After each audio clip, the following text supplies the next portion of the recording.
Subscribe to our YouTube channel and press the bell icon to get the latest updates.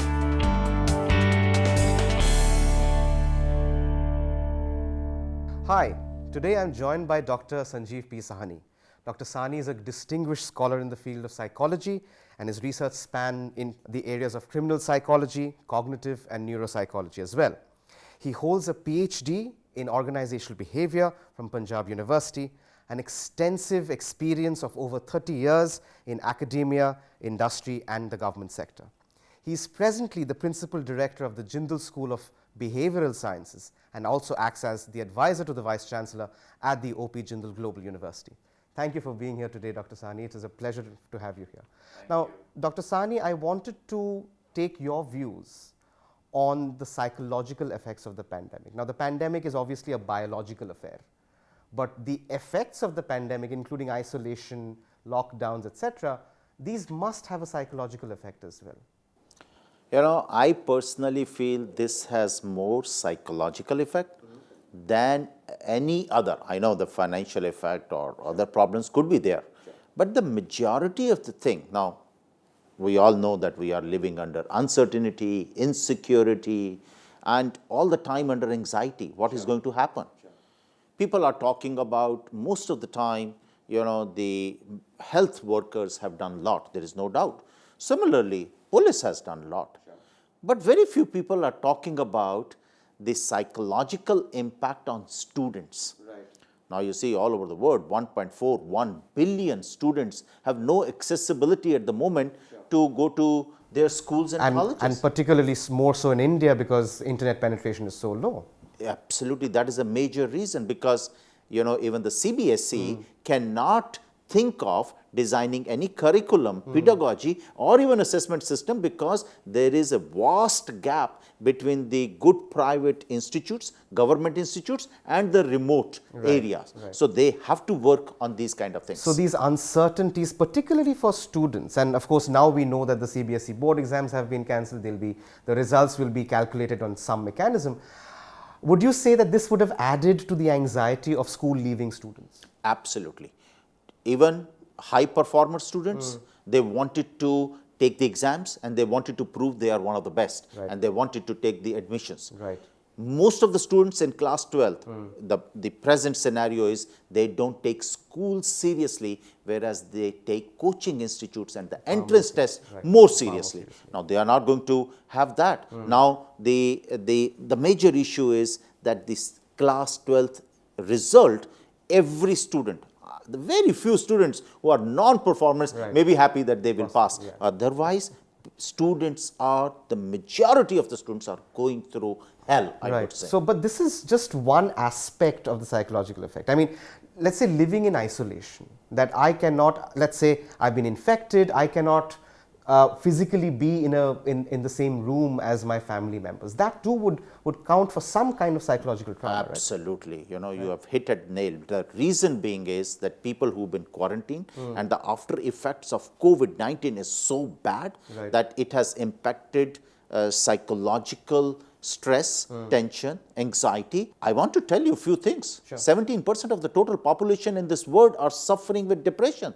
Most of us, we don't know. We think it's a mood shift or a depression. We have no idea. So you're suggesting, Dr. Sahni, that even if we are suffering from psychological trauma, we may not be aware of it. Absolutely. And then who's going to help? People like psychologists. And there is another problem.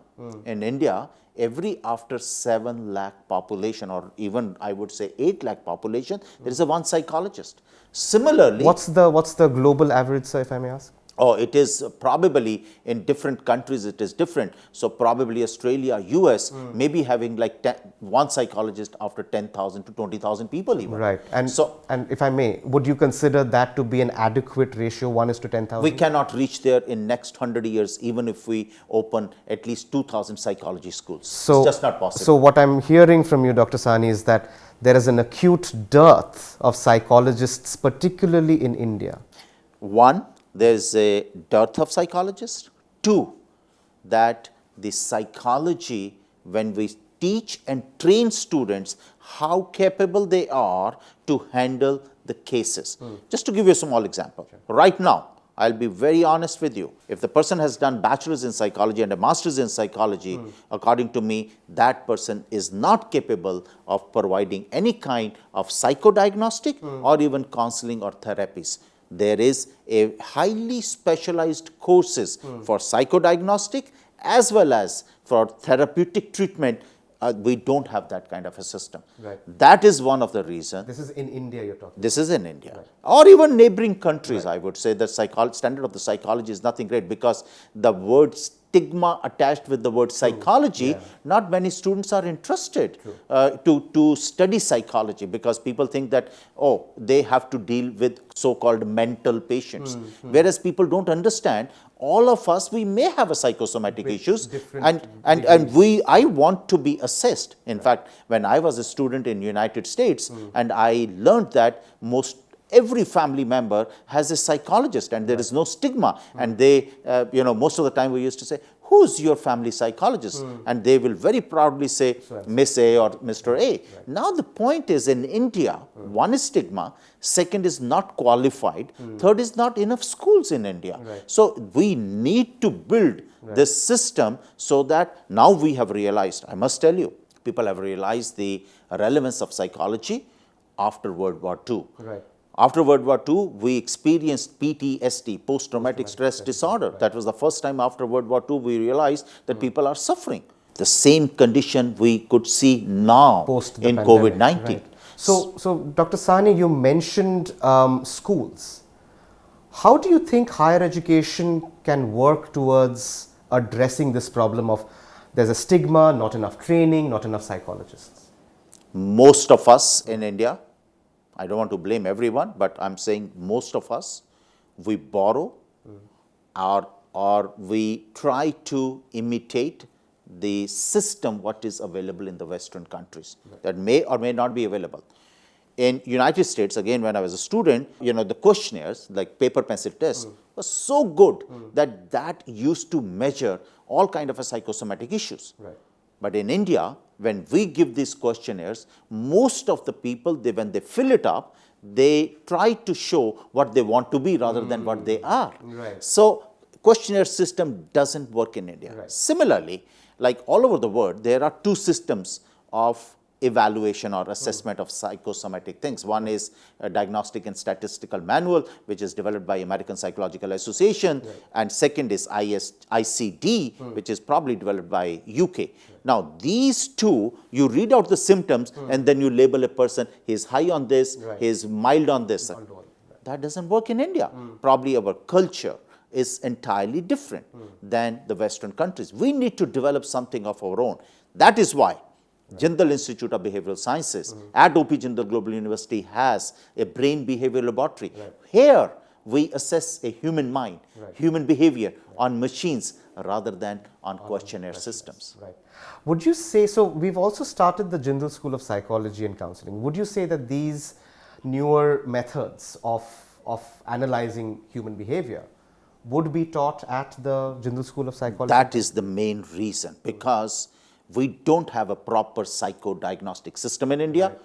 We would like to inculcate, we want to train each and every student, and we will prepare them at least at the bachelor's level how to diagnose certain challenging issues in a human being which a human being might not be aware of. Assume that you and I may be suffering with anxiety at the moment, but we don't know that whether it is started affecting my physical ability or not. I have no idea. Similarly, probably you might not be aware that you are having a mild depression. Similarly, there are authentic, reliable, valid, standardized tests need to be available, which we can virtually. Now, taking an example of learning disability. Give me an example if India has ever developed. Now, I know that NIMHANS has probably developed it one, but we have developed a standardized tool on Indian population to measure learning disability. Again, 16% of the total population is suffering with learning disability. And we are aware of it. But are we doing anything about it? My question is, when parents, were aware about this particular thing, when there was a movie, Tare Zameen Par, when the people were started thinking, writing 6 on, opposite side and recognize it to be dyslexia, That may or may not be. But it is manageable. It's not a disease. Another thing, most of the CBSEs, NCRTs in Government of India says there should be holistic education or inclusive education. Give me a detail of the one particular institute in India which provides these kind of a training. Now, when our teachers are not being trained, when the schools doesn't have a special educators, how you are going to deal with these kind of things? Right. So just to circle back on your original point of, we're going through a pandemic. We've just seen the end of the second wave. It is going to leave a lot of trauma behind.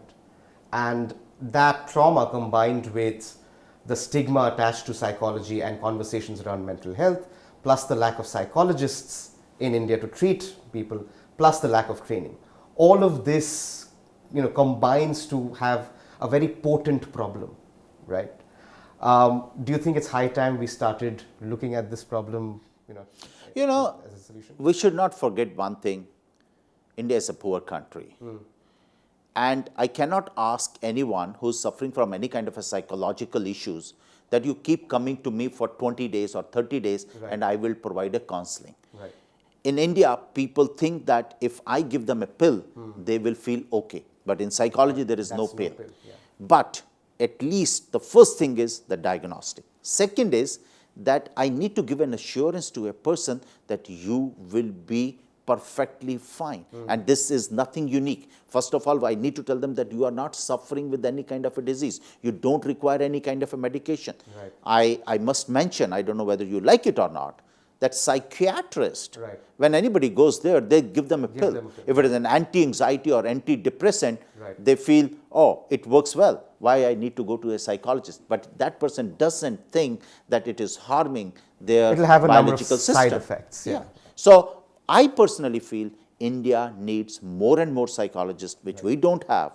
Two, we have to have a more scientific approach for diagnostic and treatment or rehabilitation so that people, and this has to be started in the schools. Probably if every school has to hire, which probably NCRT suggests, then probably we require over 200,000 psychologists only for the schools. Right. And so probably I think we can absorb 1 million psychologists in India so easily. But from where to get these psychologists? Right, that's true. Well, we can start with the Jindal School of Psychology and Counseling. Well, you heard it here, folks.